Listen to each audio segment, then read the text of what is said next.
It started on an ordinary Tuesday morning, the kind where nothing feels out of place until the world starts unraveling thread by thread. My wife Laura had left for a short business trip to Charlotte the night before. She worked in client relations for a regional textile company and often traveled for 2 or 3 nights at a time. I stayed home, managed the kids, cooked, cleaned, and kept the home running. That was our rhythm, one we'd worn like second skin over 14 years of marriage. But something about this particular morning felt off. As I reached for her spare charger in the nightstand, I noticed a folded receipt peeking out from her drawer. It was from a local jewelry store, dated 2 days ago, and it listed a number that screamed out louder than any lie ever could.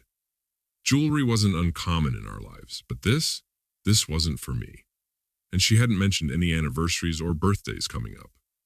I paused, heart beating faster. Something didn't add up. And this was just the beginning. You might think this was just a misunderstanding, but what I found next obliterated everything I believed about our marriage. Later that afternoon, while doing laundry, I found a small piece of paper tucked into the pocket of one of her blouses. It was a handwritten note. "Thank you for last night. I've missed this." My fingers stiffened, frozen around the slip of betrayal. I sat on the edge of the bed, trying to make sense of it. Was I overreacting? Was it a joke? But something in my gut told me my wife cheated on me. That night I couldn't sleep.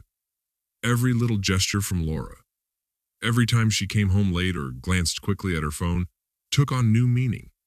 I was drowning in doubt, yet desperate for clarity. But clarity didn't bring peace. It brought pain and betrayal. The next day, I did something I never imagined I'd do. I installed a location tracker on her phone. I hated myself for it, as if planting the tracker etched guilt into my very skin, but I needed to know the truth. While Laura said she was dining with clients that evening, the tracker pinged from an unfamiliar residential address about 20 minutes from her hotel. It stayed there for over 3 hours. That was enough for me. I contacted a private investigator the next morning. I provided him her travel dates, hotel information, and the address from the tracker. He agreed to follow her discreetly. In the days that followed, I tried performing fatherhood like a broken actor on stage. I cooked dinner, helped our daughter with her science project, and even kissed Laura goodnight, though I could barely look her in the eyes. It's strange how silence grows heavier when you know the truth is lurking right around the corner. The PI's report arrived 4 days later. I opened the envelope in my study, hands clammy and heart pounding. The photos were all the confirmation I needed. There, she was my wife, walking arm in arm with a man outside a steakhouse. Another image showed them kissing behind a parked car. The timestamp was 9:48 p.m., the same hour she had texted me, headed to bed. Long day. I caught my wife cheating. It felt like the floor gave out beneath me.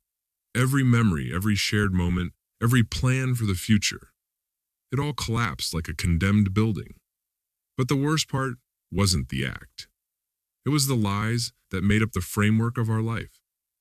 I confronted her the next morning. She denied it at first, cried, swore it was a moment of weakness. She said she was lonely, that I had become distant. She blamed the stress, the routine, the pressure, but I wasn't interested in reasons. I was interested in truth. I told her I had proof. She went silent. Then she whispered, "It was just once." Only it wasn't.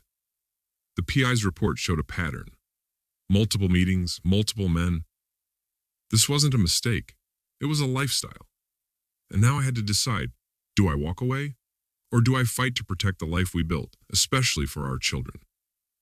The cheating spouse always has a justification.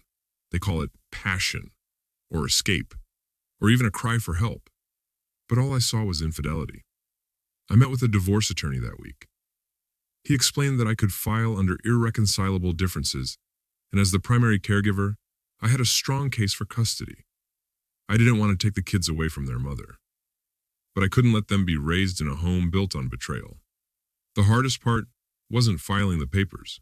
It was watching my daughter ask, "Why is Mom crying so much lately?" I gave Laura the papers a week later. She didn't fight me. She knew. She moved out within 2 days.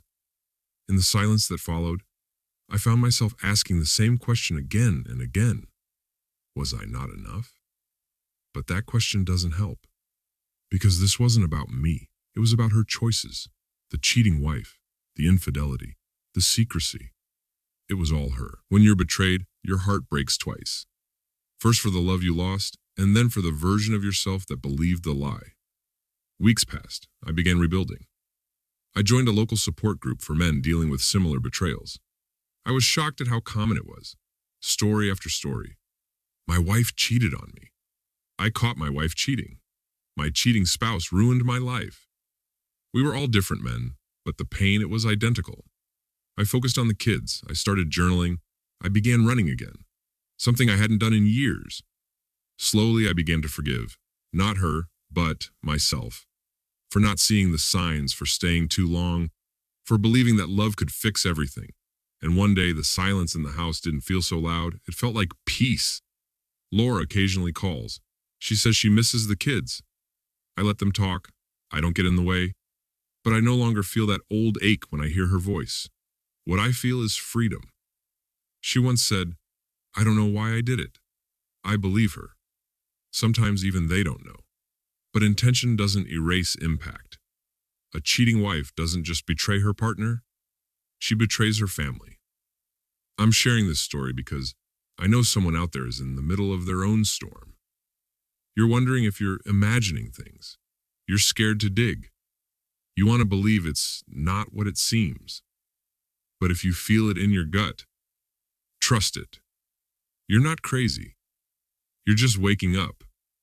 And when the truth comes, it'll hurt. But it will also set you free. Cheating Secrets. Podcast like me.